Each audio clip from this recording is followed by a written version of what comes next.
You've been feeling it long before you could explain it. That quiet pressure in your chest. The strange mix of exhaustion and clarity. The sense that something heavy has been happening beneath the surface of your life. Even though nothing dramatic seemed to change on the outside, you wake up tired. Not just in your body, but in your spirit. Not hopeless, just worn from carrying something unseen. And you keep asking yourself, why has this felt so intense when nothing looks different? That feeling is not confusion, it is recognition. For the past 3 months, you have been walking through a season that did not announce itself. No warning signs, no clear labels, just days that required more patience than usual. Conversations that left a strange aftertaste. Situations where you had to choose restraint when expression would have felt better. You didn't know it at the time, but your emotions were reacting to pressure from a place deeper than circumstance. You were inside a test that did not look like one. You were tested through repetition, through waiting, through emotional restraint, through being required to stay steady while answers stayed silent. That kind of testing doesn't come to break people, it comes to reveal them. And it always begins with how you feel before you ever understand what's happening. God allows the emotional weight first because emotions expose where trust truly lives. There were moments you wanted clarity, not comfort. Moments you would have preferred a hard truth over soft silence. But instead, you were given ordinary days that demanded extraordinary discipline. Nothing blew up, nothing collapsed, nothing resolved either. And that middle space, that unresolved, uncomfortable, emotionally confusing space is where most people lose alignment. But you didn't. You kept showing up even when your motivation dipped. You kept your integrity intact even when no one was watching. You didn't let disappointment turn into bitterness. You didn't let delay turn into disobedience. You felt frustration, yes, but you did not let it govern you, and that matters more than you realize. Because God was not measuring your emotions. He was measuring your responses through them. You were being tested in how you handled being overlooked, in how you processed unfairness without becoming hardened, in how you carried unanswered prayers without turning cynical. You were tested when old patterns tried to resurface, old reactions, old escapes, old compromises that once brought relief. They knocked quietly, almost familiarly, asking if you would return. And you said no without making a speech about it. No announcement, no drama, just a quiet refusal. That quiet refusal is evidence of growth. Most people think passing a test feels triumphant, but real spiritual tests feel anticlimactic while you're in them. They feel slow, emotionally dull, mentally tiring, because they are not about adrenaline, they are about endurance. God was not asking, "Can you fight?" He was asking, "Can you remain steady?" And when heaven seemed quiet, it wasn't because you were distant. It was because you were being trusted. Silence is not always absence. Sometimes it is observation. Sometimes it is God stepping back just enough to see whether your faith needs constant reassurance or whether it has finally taken root. As the ancient wisdom recorded in the book of Proverbs, chapter 17, verse 3 declares, "The crucible is for silver, and the furnace is for gold. And the Lord tests hearts." Notice what is being tested, not talent, not gifting, not visibility. Hearts, motives, responses. Loyalty when outcomes are unclear. And for 3 months, your heart stayed oriented toward what was right, even when what was easy kept presenting itself. You didn't perform righteousness, you practiced it. You didn't demand recognition, you chose obedience. You didn't force doors, you waited without becoming passive. That combination is rare, waiting and moving when instructed. Being patient without becoming stagnant. That is the posture of someone who can be trusted with increase. This is why the testing came disguised. If it had been obvious, you might have tried to manage it. You might have shifted behavior to pass instead of letting character speak. But God needed to see what would come out of you when you thought this was just life. And what came out was consistency, emotional maturity, quiet strength. Understand this clearly: heaven does not waste tests. When a season presses you internally without obvious external cause, it is because something inside you is being calibrated for what's ahead. You were being strengthened where no one could applaud you, stabilized where no one could interfere, prepared without pressure to perform. And now, that internal pressure is lifting not because circumstances suddenly changed, but because you did. The test has completed its work. You passed not by doing something dramatic, but by refusing to become someone you were never meant to be. What comes next will not require you to prove yourself. It will require you to carry what you've been prepared for. And carrying always comes after testing. Before moving forward, take a moment to acknowledge this shift. If this message resonates with what you've been feeling, anchor it. Like the video. Share it with someone who is still confused in their silent season. And subscribe so you remain connected to what unfolds next. And at the very end, as a single act of agreement, type the prophetic number 777 in the comments, once signifying completion, alignment, and readiness for what follows. The test is over. What remains is activation. What made this part of the test especially difficult was that it did not come through events. It came through people. Not strangers, not enemies you could easily identify, but familiar faces. Conversations that felt slightly off, responses that lacked the warmth you once expected. Moments where you realized you were carrying more emotional weight than the other person noticed or cared to carry. This is where the testing intensified, because relational pressure always reaches places circumstances cannot. You were forced to learn something subtle but essential: how to keep your heart open without letting it bleed out. For a long time, your instinct may have been to overextend emotionally, to explain yourself more than necessary, to give second chances too quickly, to absorb discomfort just to keep peace. But over these months, something shifted. You started noticing when engagement became draining instead of mutual. You began sensing when access needed adjustment, and instead of reacting dramatically, you adjusted quietly. That was not withdrawal, that was wisdom forming. This section of the test was not about becoming guarded. It was about becoming discerned. There is a difference between closing your heart and setting boundary. Closing your heart hardens you. Boundaries protect you. Closing your heart says, no one gets in. Boundaries say, not everyone gets access. And God was teaching you how to practice the second without falling into the first. You were learning to pause before responding, to observe patterns instead of reacting to isolated moments, to stop chasing clarity from people who were committed to confusion.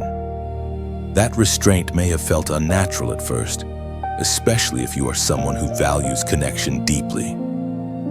But it was necessary.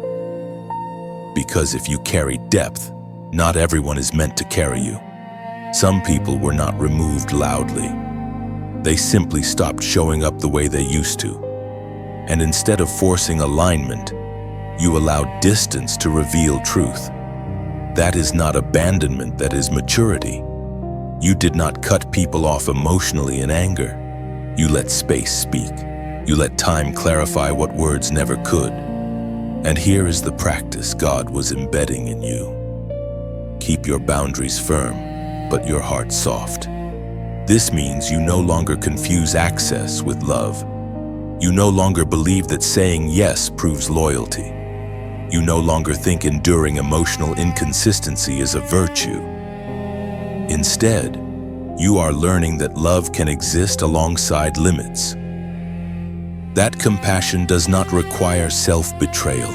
That empathy does not demand emotional exposure to those who mishandle it.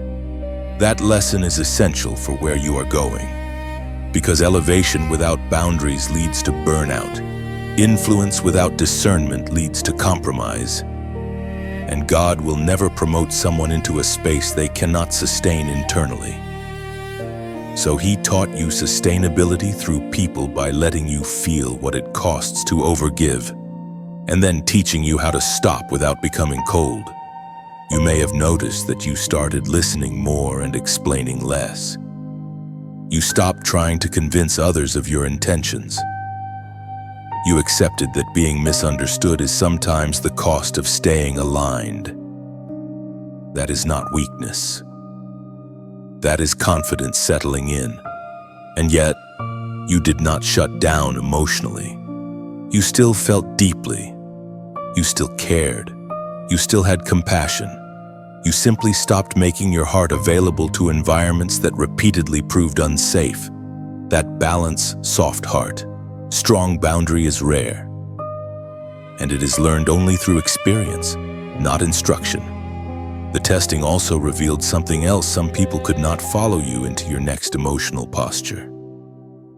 Not because they were evil, but because they were comfortable with the old version of you. The version that overgave. The version that stayed silent. The version that absorbed tension so others wouldn't have to feel it. When that version began to disappear, friction appeared. That friction was not failure, it was confirmation. As the apostle reminds us in his letter to the Corinthians, chapter 13, verse 11. When I was a child, I spoke like a child. I thought like a child. I reasoned like a child. When I became a man, I gave up childish ways. Emotional maturity always feels like loss before it feels like gain. You lose certain dynamics, certain expectations, certain familiar roles. But what you gain is alignment with who you are becoming. And that alignment is worth the discomfort. The practical instruction here is simple, but not easy. Do not reopen doors God helped you close, but do not build walls. He never asked you to build. Keep your communication honest, but not excessive. Keep your compassion active, but not self-sacrificing. Be kind without being available to disrespect. Be understanding without explaining yourself into exhaustion. Let people earn deeper access through consistency, not history. You are also learning to forgive without re-engaging. Forgiveness clears your heart. It does not require restored proximity. That distinction protects your peace, and peace is not optional for where you are headed, it is foundational. Notice how your emotional reactions have already changed. What once triggered immediate response now receives a pause. What once consumed your thoughts now passes through with less weight. That is not detachment. That is regulation.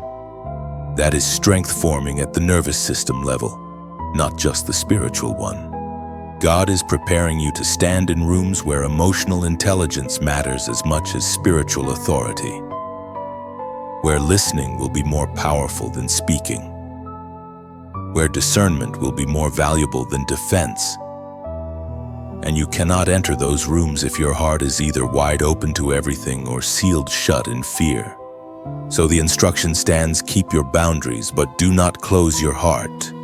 Let love remain your posture, but let wisdom choose the distance. Let grace remain your language, but let discernment choose the audience. You are not becoming colder. You are becoming clearer. And clarity is what allows love to endure without destroying the one who carries it. This lesson is not finished, but it has taken root. And because it has, you are now safer internally for what comes next. There are seasons when waiting feels passive. But in God's economy, waiting is often the most active form of obedience. You have just lived through one of those seasons. And to understand what was happening beneath the surface, you must look back to a story that was never about delay, it was about formation. The story begins not with fulfillment, but with a promise. Abraham was not young when God spoke to him. He was settled, established, accustomed to how life worked. And yet God disrupted that familiarity with a word that made no logical sense. A promise of descendants as numerous as the stars, spoken to a man with no child. A future spoken into a body already past its natural season. From the beginning, this was not a test of belief, it was a test of endurance. At first, Abraham moved quickly out. He obeyed. He left what was familiar. He trusted the voice that called him forward. But what followed was not immediate fulfillment. What followed were years, long stretches of silence, repeated reminders of what was missing. Every birthday without a child, every passing year reinforcing the impossibility of the promise. This is where many people lose alignment, not when God speaks, but when God delays. And this is where your story intersects with Abraham's. You were given a sense of promise, not always in words, but in intuition, a knowing that something more was meant for you, a future that felt real even when nothing around you confirmed it. And then, time passed, the excitement faded, the clarity dimmed, questions crept in. Did I misunderstand? Did I wait too long? Did I do something wrong? Abraham asked those same questions in different ways. At one point, he tried to help God fulfill the promise through his own solution. That decision created complication, tension, and consequences that lasted generations. It is a reminder that waiting does not mean doing nothing, but it also does not mean forcing outcomes before their time. What God was doing in Abraham was deeper than producing a child. He was producing trust that could survive time. Years passed, bodies aged. Hope was tested repeatedly and still, the promise remained unfulfilled. From the outside, it looked like delay, but internally, something was being refined. Abraham's faith was shifting from excitement-based belief to covenant-level trust. From trusting what God said to trusting who God was. And this is critical. The longer the wait, the deeper the transformation required to carry what is promised. When Isaac was finally born, he was not just a child, he was evidence. Evidence that God does not forget. Evidence that timing is intentional. Evidence that waiting is not wasted. But Isaac could not arrive until Abraham had become someone who would not idolize the gift above the giver. This is why the wait was necessary. You too were being formed while you waited. Your expectations matured. Your dependency shifted. Your faith moved from emotional to anchored. You stopped chasing reassurance and started walking in quiet confidence. That is not resignation. That is readiness. The promise did not change. You did. Heaven speaks clearly through the words recorded in the book of Genesis, chapter 21, verse 2. Sarah became pregnant and bore a son to Abraham in his old age.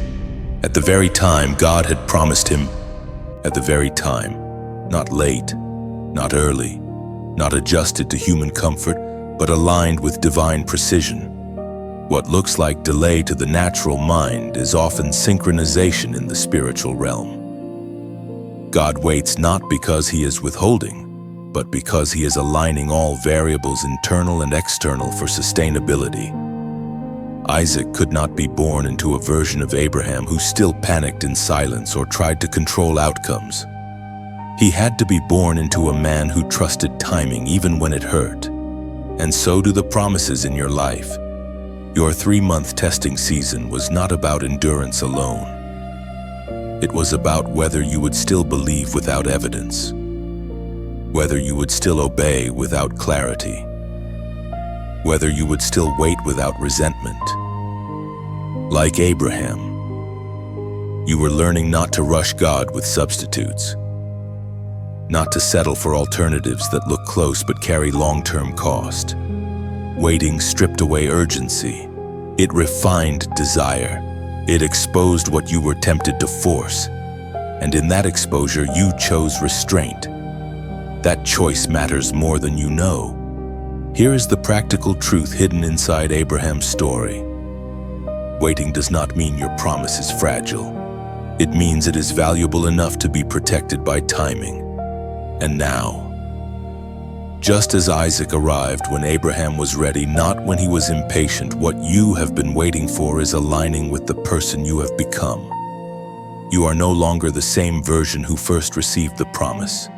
You are steadier, quieter, more discerning, less reactive. That is not loss. That is qualification. Before moving forward, anchor this understanding with a simple declaration, not for visibility, not for performance, but for agreement. At the end of this message, comment the phrase, "I will wait." This is not about passivity. It is a statement of trust. It means you are choosing alignment over acceleration, timing over impulse, covenant over convenience. When you write it, you are not speaking to an algorithm, you are reminding your own spirit that waiting with God is never empty. Abraham waited decades. You waited months. The scale is different, but the principle is the same. God is not slow. He is precise. And what arrives after waiting always carries more weight than what arrives quickly. The promise is intact. The timing is intentional, and you are closer than you think. By now, you may be noticing something subtle but undeniable. The way you see yourself has begun to change. Not in a loud or boastful way, but in a quieter, steadier way. You are less desperate for validation, less shaken by opinions, less hurried to explain your choices. That shift did not happen overnight. It is the result of pressure doing its work properly. Pressure either fractures identity or forges it. And in you, it forged something solid.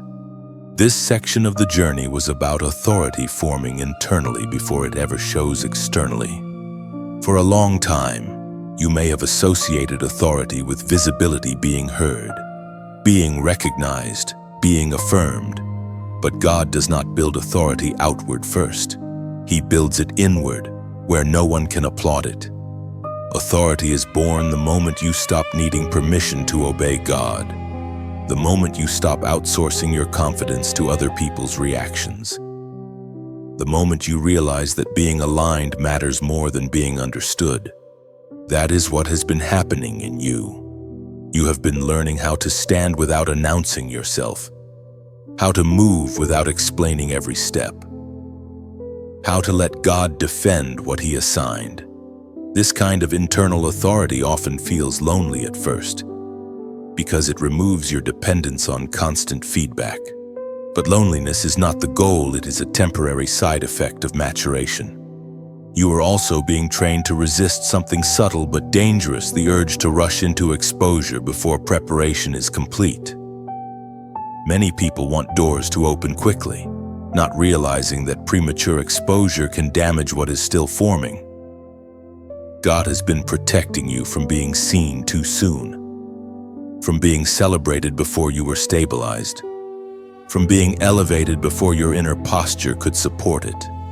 And protection does not always feel kind while it's happening. You may have wondered why your efforts seemed overlooked, why your growth wasn't immediately recognized, why opportunities felt delayed even though you were ready to work. But readiness is not the same as readiness to carry. God measures readiness by weight-bearing capacity, how much pressure, responsibility, and visibility you can hold without losing yourself. During this phase, your reactions were being refined. You were learning how to absorb disappointment without becoming cynical, how to receive correction without collapsing, how to succeed quietly without arrogance. These are not small lessons. They are the foundation of sustainable influence. The danger for many is confusing obscurity with insignificance, but obscurity is often intentional. It is where God strengthens roots before allowing height, because anything that grows tall without deep roots eventually falls when storms come. You were being rooted.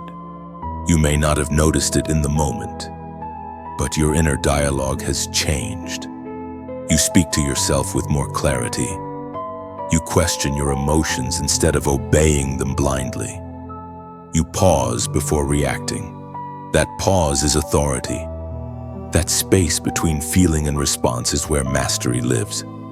As the ancient words recorded in the book of Isaiah, chapter 30, verse 15, remind us, in repentance and rest is your salvation. In quietness and trust is your strength. Quietness and trust. Not noise, not force, not urgency. Strength was growing in the stillness you once thought was stagnation. And that strength is what will make the next season sustainable instead of overwhelming. This is also why discernment has increased. You no longer feel compelled to engage every opinion. You are more selective with your energy, more intentional with your words. That is not withdrawal, that is stewardship. God does not pour responsibility into vessels that leak through emotional reactivity. And now, something important must be said. The season ahead will require you to stay grounded in this posture. Momentum will come. Movement will increase, but speed without grounding leads to burnout. Recognition without anchoring leads to ego traps. The quiet strength you built must travel with you into visibility. That is why this message exists, not just to affirm you, but to remind you of what carried you through. When things begin to accelerate, remember the stillness that trained you. When affirmation increases, remember the silence that steadied you. When doors open, remember the waiting that refined you. If this message has helped you put language to what you've lived through, pause for a moment and acknowledge that, not emotionally, intentionally. Supporting this channel by liking or sharing is not about numbers. It's about helping this message reach others who are still confused in their quiet season. And if you choose to subscribe, it simply means you want to stay connected to this ongoing thread of understanding and growth. Nothing forced, nothing exaggerated, just alignment. Because the truth is, many people are waking up in the middle of testing without context. They think something is wrong with them. They assume they are falling behind. Messages like this help restore perspective, and perspective changes how people endure. As for you, this phase has done its work. Authority has taken shape internally. You no longer need to chase outcomes. You are becoming someone outcomes are drawn to. That distinction changes everything. You are not behind. You are not hidden by accident.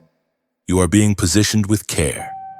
And when the next door opens, and it will, you will walk through it not hungry for approval, not rushing for validation, but anchored in the quiet strength that was forged when no one was watching. That is how true authority enters the room. There comes a moment after long testing when temptation does not arrive loudly. It arrives familiar. It doesn't feel dangerous. It feels reasonable. It sounds like logic. It looks like comfort. And this is where many people fail, not because they want evil, but because they want relief. This section of your journey was about recognizing that not everything that feels familiar is safe, and not everything that feels easy is aligned. You are not tempted with obvious wrongs. You are tempted with old versions of yourself, old habits that once helped you cope, old thought patterns that once made you feel in control, old emotional shortcuts that once softened pain quickly but cheaply. They didn't knock aggressively. They whispered. They said, "This worked before." They said, "You deserve a break." They said, "Just this once won't matter." And the danger was not in how loud the temptation was, it was in how convincing it sounded. Because temptation always targets the place where growth is newest. God had already strengthened your discipline, clarified your boundaries, and matured your waiting. So the next test was simple but severe. Would you return to what once helped you survive? even though you no longer needed it. Survival tools can become prisons if you carry them into seasons of stability. And God was watching to see if you would release what was once necessary but was no longer appropriate. This is where spiritual maturity becomes visible. You felt the pull. You felt the desire to numb, distract, delay, or control. You felt the moment where choosing the familiar would have been easier than choosing the disciplined. But something inside you paused, not fear, not shame, awareness. You recognized that going back would cost you more than it would give you, and so you chose differently, not dramatically, but decisively. You didn't announce your resistance. You didn't make vows. You simply didn't step backward. That choice matters more than 1,000 loud declarations, because temptation does not always come to destroy you outright. Sometimes it comes to stall you, to keep you circling old ground just long enough to miss momentum, to keep you emotionally occupied with things God already freed you from, to delay forward movement without triggering obvious failure, and you avoided that trap. You also noticed something else during this phase. Certain people tried to pull you back into old dynamics. Conversations drifted toward old roles. Expectations quietly assumed you would respond the same way you always had. And for a moment, it would have been easier to comply than to correct. But you didn't. You stayed steady. You didn't shame anyone. You didn't argue. You simply didn't step into the role that no longer fit. That is growth without bitterness. You are learning that saying no does not require explanation, and growth does not require permission. You are learning that peace is not fragile, it is protected by choice. And you are learning that obedience often feels like loss before it feels like gain.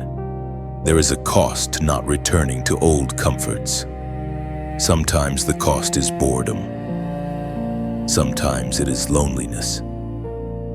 Sometimes it is the discomfort of sitting with emotions instead of escaping them. But that cost is temporary. The cost of regression is long-term. And this is why the test intensified here. Because God was not just seeing whether you could wait. He was seeing whether you could let go. Let go of patterns that once felt like identity. Let go of versions of yourself that no longer matched your calling. Let go of familiarity in favor of alignment. As Jesus himself declared in the Gospel of Matthew, chapter 16, verse 24, "Whoever wants to be my disciple must deny themselves and take up their cross and follow me." Self-denial is not about punishment. It is about direction. It is choosing who you are becoming over who you used to be. And in this season, you chose direction repeatedly, quietly, consistently. You denied yourself shortcuts. You denied yourself emotional anesthesia. You denied yourself the relief of old compromises. And in doing so, you proved something critical. You are no longer governed by impulse. You are guided by purpose. This is why the temptation did not win, because temptation only has power over identities that are still undecided, and yours is settling. Now, hear this carefully. The absence of temptation does not mean promotion is near, but victory over familiar temptation does, because familiarity is the last stronghold before advancement. The enemy doesn't need to invent new traps if old ones still work. When old traps fail, it signals that a person has outgrown that level. And you have. You are no longer fighting to survive. You are learning how to steward peace. And peace requires vigilance, not hypervigilance clarity. The clarity to recognize what pulls you backward, even when it feels comforting. The strength to choose long-term alignment over short-term relief. This is not about perfection. You felt the pull. You noticed the desire, but you did not obey it. That distinction matters. Feeling temptation is human. Submitting to it is optional. Before moving forward, mark this moment not as performance, but as acknowledgement. At the end of this message, comment the number 999. This number represents completion and release. By typing it, you are not declaring that you are finished. You are declaring that an old cycle no longer has authority over you. It is a quiet agreement that you will not return to what God already carried you through. You are not resisting temptation by force anymore. You are outgrowing it by clarity.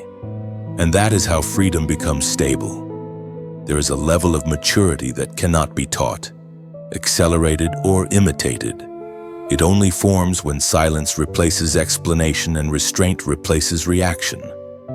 This was the quiet core of your testing season, the part no one applauds, the part few recognize, the part that shapes who you become when pressure no longer produces noise. You were placed in situations where silence was not weakness, but wisdom. Moments arose when you could have defended yourself and been justified. Times when speaking up would have gained sympathy, clarity, or even victory. But something deeper held you back. Not fear, not confusion, discernment.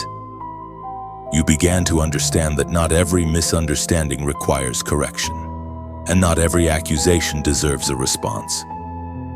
Silence became a decision, not a default. This is difficult for people who are emotionally aware and verbally capable. When you can articulate truth clearly, restraint feels unnatural. But God was teaching you a higher language, the language of presence without explanation. The strength to let truth stand on its own timeline. Silence tested your ego more than your faith. It tested whether you needed to be right or whether you trusted God to be just. It tested whether your peace depended on being understood or whether it could survive being misinterpreted. That is not an easy test. Many fail it quietly by speaking too soon, revealing too much, or trying to control narratives that were never theirs to manage. You did something different.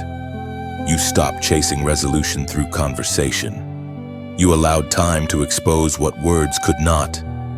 You accepted that some people only understand in hindsight, and some never will. And instead of burning energy trying to force understanding, you conserved it.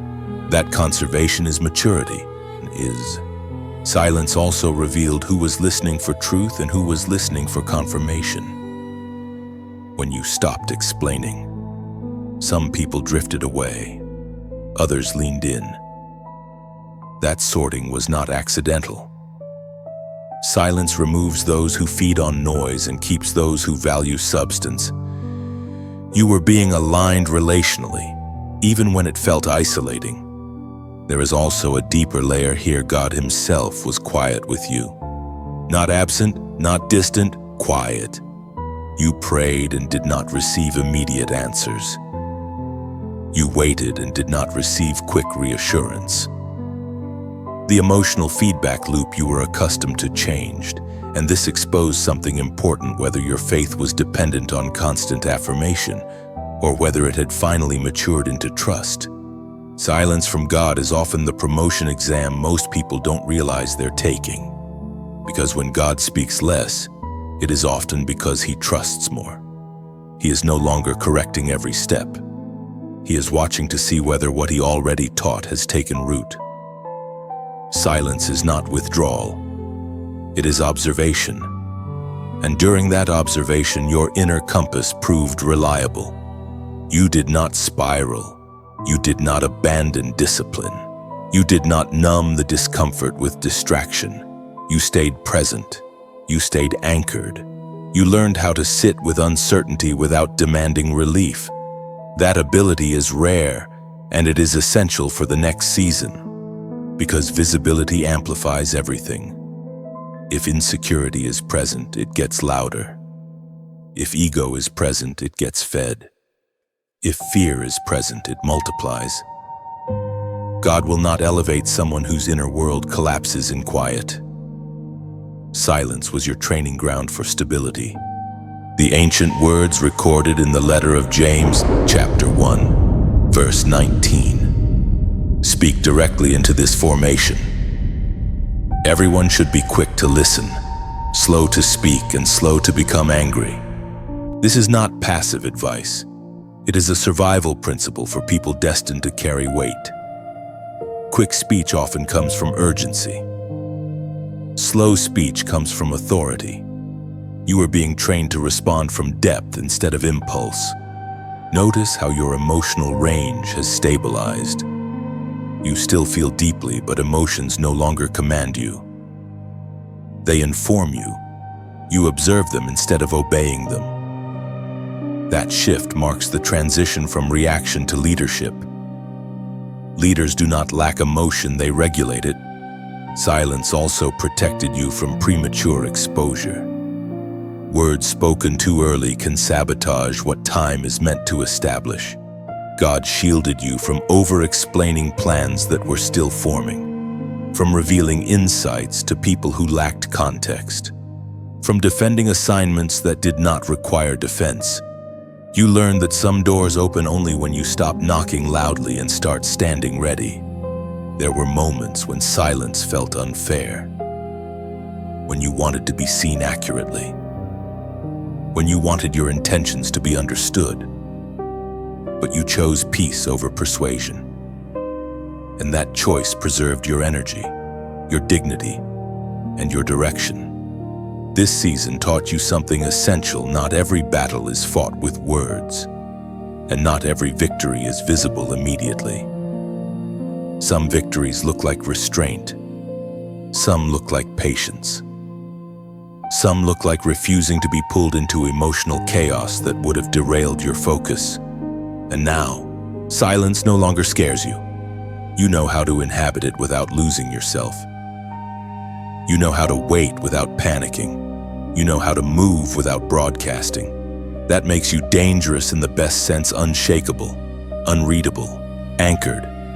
When noise returns, you will not be intoxicated by it. When attention increases, you will not depend on it, because you were formed in the quiet, and what is formed in silence lasts. This was not a pause in your journey. It was a deepening, and it prepared you for what words alone never could. Now you are standing at the edge of something new, and it feels different from before. Not louder, not dramatic, just solid. There is a calm weight in your spirit, a sense that what is coming no longer needs to be chased. It is approaching you because you are finally ready to carry it. This is what happens when testing completes its work, not excitement, but steadiness, not urgency, but clarity. You are not stepping into a new season as someone who needs affirmation. You are stepping into it as someone who has been confirmed. Everything you walked through was cumulative. The hidden testing, the relational pressure, the waiting that stretched you, the temptation that tried to pull you backward, the silence that trained your restraint. None of it was random. Each layer was designed to remove instability, not joy, weakness, not compassion, noise, not purpose. What remains now is someone who can stand without bracing. This is important because the next phase of your life will involve movement. Decisions will come faster. Opportunities will present themselves with less warning. People will expect more from you, not because you demanded it, but because you carry something that registers. And if this season had arrived before the testing, it would have overwhelmed you. Now, it will not. You are no longer trying to prove your worth. You are learning how to steward responsibility. That is the shift. Responsibility, not spotlight. Impact, not image. God does not elevate for admiration, He elevates for assignment. And assignment always follows preparation. You have been prepared emotionally, spiritually, and internally in ways that are not immediately visible but deeply consequential. You may notice that you are less reactive to praise now, less dependent on outcomes to feel grounded. You receive good news without losing yourself, and bad news without collapsing. That emotional neutrality is not indifference, it is strength. It means your identity is no longer negotiable based on circumstance. This is also why fear has lost its sharp edge. It still tries to whisper, but it no longer commands attention. Fear feeds on uncertainty, and uncertainty feeds on instability.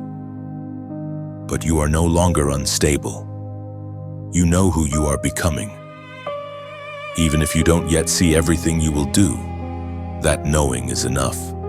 The ancient words recorded in the letter to the Romans, chapter 8, verse 37. Speak directly to this posture. In all these things we are more than conquerors through Him who loved us. Notice the phrasing in all these things. Not after they pass, not once they resolve neatly, but within the pressure, the waiting, the silence, the testing. Victory was not postponed until comfort arrived. It was present the moment alignment was maintained. That is why this moment matters. You are not waiting for permission anymore. You are not waiting for someone to validate what God already established. You are learning how to move forward without internal resistance. And that internal alignment will make external progress feel almost effortless by comparison. Still, humility must travel with you. Not the kind that shrinks or self-denies truth, but the kind that remembers where strength was built. In the quiet, in the unseen, in the moments no one clapped for. That memory will keep you grounded when visibility increases. It will keep you human when influence grows. It will keep you teachable when success arrives. And success will arrive though it may not look like what you once imagined. It will be more meaningful, more stable, more aligned with who you are now, not who you were when you first asked God for change. Early dreams are often sincere but immature. Fulfilled promises come refined. You are also entering a phase where your presence will affect others more than your words. People will feel calmer around you, more focused, more honest. That is not charisma, it is congruence. When inner life and outer life agree, it creates safety. And safety draws people who are ready for depth, not drama. This is why staying connected to messages that reinforce clarity matters. Not because you need motivation, but because alignment must be maintained. Growth is not a single breakthrough, it is a sustained posture. If this message has helped you name what God has been doing quietly in you, then supporting this space by liking or sharing is a way of extending that clarity to others who are still disoriented in their testing. And if you choose to subscribe, it is not about obligation. It is about continuity, staying connected to a stream of insight that respects depth, process, and formation over hype. Nothing forced, nothing exaggerated, just a shared commitment to growth that lasts.